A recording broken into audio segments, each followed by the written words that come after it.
বাংলাদেশের বিগত ফ্যাসিবাদী সরকার আওয়ামী লীগ পরোক্ষভাবে ইসরায়েলকে স্বীকৃতি দিয়েছিল। গাড়ি বাধা যন্ত্র, পেগাসাস, স্পাইওয়ার সেই ইসরায়েল থেকে তারা খরিদ করেছিল এই হাসিনা সরকার। আইন শৃঙ্খলা বাহিনীর ব্যর্থতা কেন লক্ষণীয়? তাদের উচিত ছিল আগের থেকে এখানে সতর্কতা অবলম্বন করা।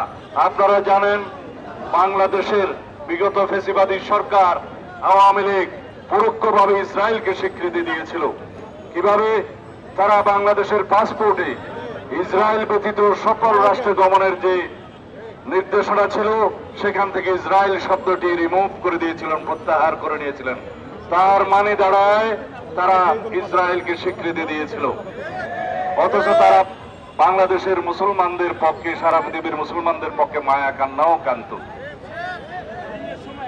বাংলাদেশের বিরোধী রাজনৈতিক কর্মী এবং যারা ফ্যাসিবাদের বিরুদ্ধে আন্দোলন করেছে সকল গণতান্ত্রিক শক্তি, সামাজিক শক্তি সহ দেশের আপামর জনসাধারণের বিরুদ্ধে আড়ি পাতা যন্ত্রের মাধ্যমে যে নির্যাতনের তারা সূচনা করেছিলেন, সেই আড়ি পাতা যন্ত্র, পেগাসাস, স্পাইওয়ার সেই ইসরায়েল থেকে তারা খরিদ করেছিল এই হাসিনা সরকার।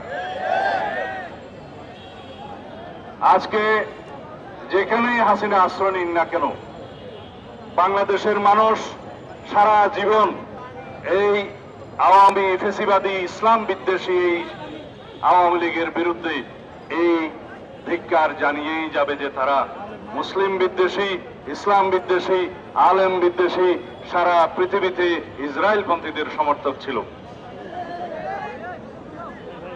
আমরা পত্রিকান্তরে যে পরিসংখ্যান পেয়েছি, 50 থেকে 60,000-এরও বেশি ফিলিস্তিনবাসী নারী, শিশু সহ যারা হত্যাযজ্ঞের শিকার হয়েছে, প্রকৃতপক্ষে সেই পরিসংখ্যান আরো অনেক বেশি।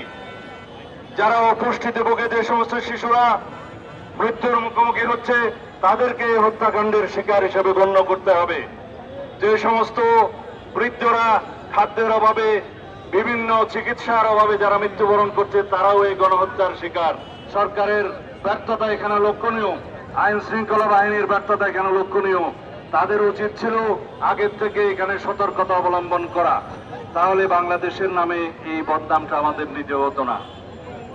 আমি আপনাদের সামনে আজকে এই মুহূর্তে বিএনপির পক্ষ থেকে একটি ঘোষণা দিতে চাই। আমরা ফিলিস্তিনি জনগণের পক্ষে এই গণহত্যার, ইসরায়েলি গণহত্যার প্রতিবাদে এবং পরপর আগ্রাসনের প্রতিবাদে বাংলাদেশ জাতীয়তাবাদী দলের পক্ষ থেকে অতি শিগগির সারা বাংলাদেশে এবং কেন্দ্রীয়ভাবে আমরা একটি বৃহৎ কর্মসূচির ঘোষণা করব। বান্ডেল থাকলে প্রতি সেনমানিতে টাকা বাঁচবে। বিকাশ সেনমানি বান্ডেল কিনে জিতুন প্রতি লেনদেনে। আমরা এদেশের সমস্ত জনগণকে আহ্বান জানাই, পৃথিবীর সমস্ত মুসলিম বিশ্বের যারা মডেল আছেন তাদেরকে আহ্বান জানাই, যারা পরাশক্তির একটি অংশ, যারা মদত দিচ্ছে ইসরায়েলিদেরকে, তাদেরকে আহ্বান জানাই, এই মুহূর্ত থেকে গণহত্যা বন্ধ করার জন্য আপনাদের পদক্ষেপ নিতে হবে।